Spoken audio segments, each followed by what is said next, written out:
우리 생활 경제에 도움되는 정보가 한가득 있습니다. 훈훈한 경제와 함께 하시죠. 오늘도 쿠키뉴스 송금정 기자 나와 있습니다. 안녕하세요. 네, 안녕하세요. 쿠키뉴스 송금정입니다. 네, 오늘은 어떤 주제 준비되어 있습니까? 지난달 19일 만기가 도래했던 한 시중은행의 해외 금리 연계 파생 결합 펀드 DLF의 손실률이 60.1%로 정해졌습니다. 이 은행에 따르면 독일 국채금리 연계 DLF 규모는 131억 원으로 손실액이 무려 78억 7천만 원에 달하는데요. 문제는 올해 3월부터 5월까지 판매됐던 DLF의 만기가 11월 19일까지 차례로 이어진다는 점입니다. 그래서 이번 시간에는 해당 은행의 대응책과 금융당국의 움직임까지 살펴보겠습니다. 네, 세계 경기 둔화로 유럽의 장기채 금리가 급락하면서 그를 기초장산으로 해서 만든 파생결합 상품의 대규모 손실이 예상됐었는데요. 결국에 파생결합 펀드 DLF의 손실률이 확정이 됐습니다. 오늘 관련해서 좀 살펴보도록 하겠습니다. 먼저 국내 금융회사를 통해서 판매된 이 파생 금융상품 잔액부터 좀 살펴볼까요? 상당했죠? 어느 정도였습니까? 네, 금융감독원에 따르면요. 지난 8월 기준으로 파악된 국내 금융회사의 주요 DLF와 DLS 판매 잔액은 총 8,224억 원 수준입니다. 각 회사별로 보면요. A은행이 4,012억 원, B은행이 3,876억 원, C은행이 262억 원, D증권이 50억 원이 판매됐습니다. 네, 그 중에서도 한 시중은행이 판매한 이 파생 금융상품의 만기가 돌아온 건데요. 손실액이 상당하다고요? 네, 그렇습니다. 한 은행에서 판매된 독일 국채 10년물 금리 연계 파생결합 증권이 지난달 19일 만기가 됐죠. 이 상품은 만기 3일 전 마감된 독일 국채 10년물 금리를 기준으로 최종 수익률이 계산이 되는데 16일 마감 시 독일 국채 금리는 마이너스 0.511%였습니다. 그래서 2%가량의 쿠폰 금리를 적용하면 최종 손실은 원금의 60.1%로 확정이 됐고요. 134억 원 중 약 80억 4천만 원 수준의 손실액이 발생하게 됐습니다. 나머지 약 53억 6천만 원만 고객 계좌로 입금이 된 것입니다. 아유, 어떡합니까? 그러면 이번에 만기가 도래한 이 파생 결합 펀드에 투자한 금융 소비자는 어느 정도나 되나요? 현재 알려진 바로는 64명으로요. 판매 잔액은 131억 원입니다. 손실률이 60.1%로 확정됐기 때문에 1억 원을 만약 투자했다면 6천만 원의 손실을 보게 된 것이죠. 아이고, 투자금의 절반도 건지지 못하게 된 건데요. 그럼 이번에 손실이 난 이 파생 결합 펀드는 어떤 상품인지도 좀 볼까요? 네, 이 독일 국채 10년물 금리를 기초자산으로 만든 파생결합 증권에 투자한 사모펀드입니다. 마이너스 0.2%대 전후의 손실 가능 구간이 설계되어 있는데 이보다 금리가 떨어지지 않으면 연 4% 수익을 얻지만 만일 이보다 떨어지면 손실 배수에 비례해서 손실이 발생하는 건데요. 기존에는 손실률이 80에서 90%에 이를 것으로 예상을 했지만 그나마 금리가 다소 오르면서 손실률이 줄어든 것입니다. 네. 이게 손실률이 그나마 줄어들었는데도 60%의 손실률을 보였습니다. 근데 이제 처음으로 손실액이 확정이 됐는데, 문제는 이제 만기가 돌아올 예정인 상품이 또 줄을 잇다는 거예요. 네, 그렇습니다. 해당 은행이 판매한 DLF는 총 1,255억 원어치였는데요. 오는 11월까지 18번에 걸쳐서 만기가 돌아올 예정인데 10월에는 303억 원, 11월에는 559억 원 규모의 만기가 도래합니다. 만약 지금처럼 금리 수준이 적용이 된다면 10월에는 181억 8천만 원, 11월에는 335억 4천만 원의 손실액이 발생하는 것입니다. 이렇게 되면 은행 측에서도 뭔가 대응에 나서야 할 것 같은데요. 해당 은행 상황도 좀 보겠습니다. 현재 어떻게 대응하고 있습니까? 이 은행은 해외 금리 연계 파생결합 펀드의 만기를 맞아서 비상 상황 대응 태세를 가동했습니다. 이미 지난달부터 현장 지원반을 꾸려서 영업점의 고객 응대를 지원하고 있고요.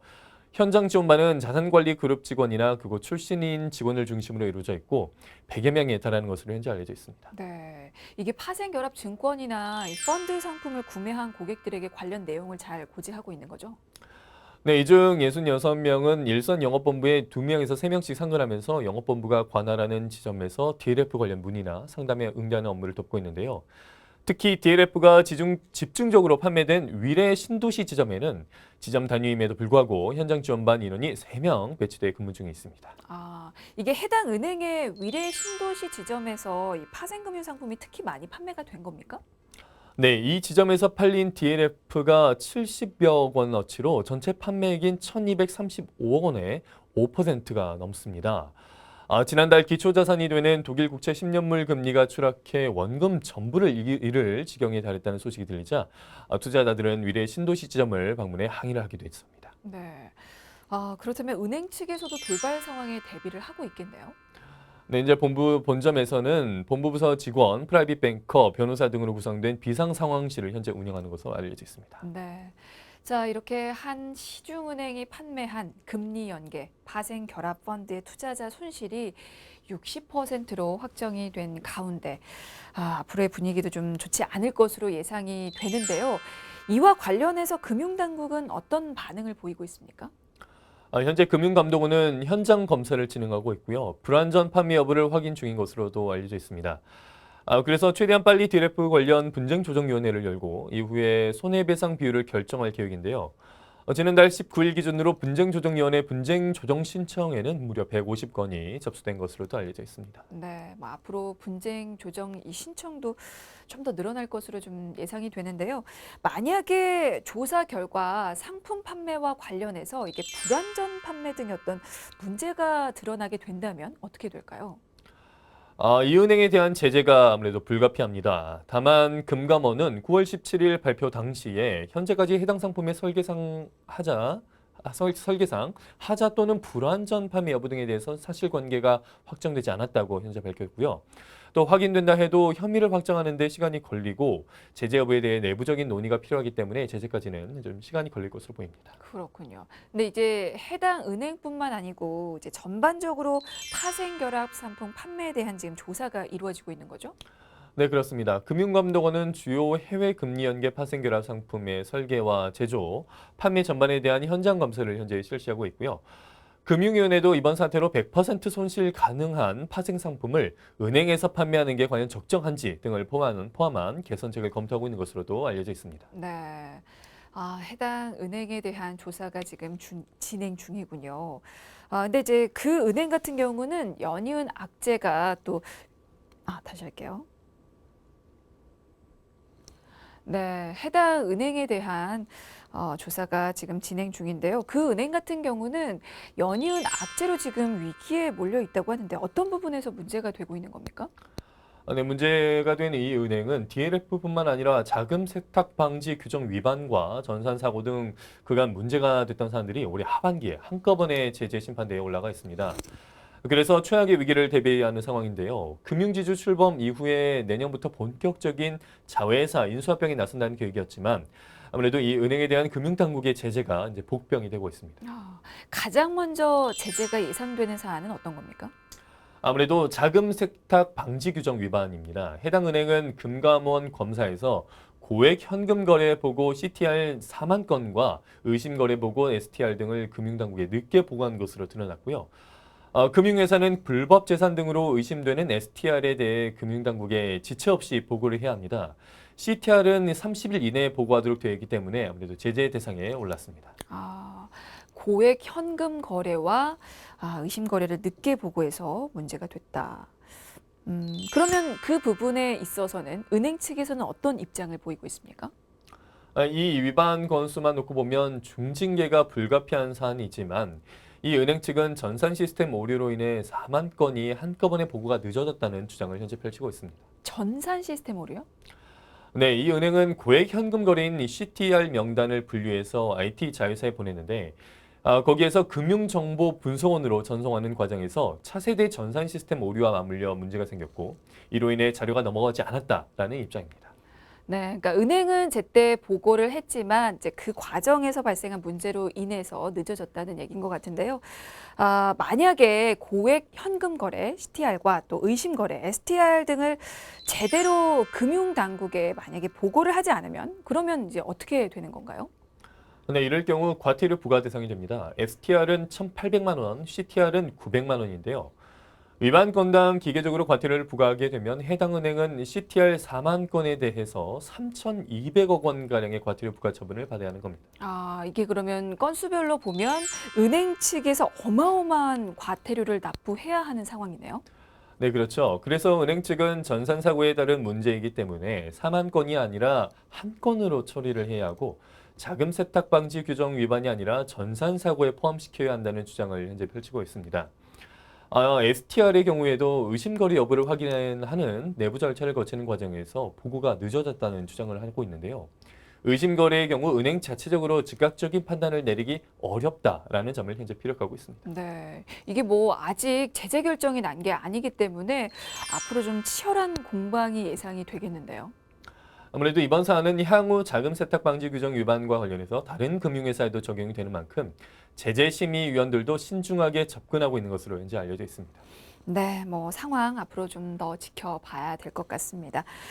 일단은 자금 세탁 방지 규정 위반과 관련된 제재가 기다리고 있고 또 어떤 문제가 더 있습니까?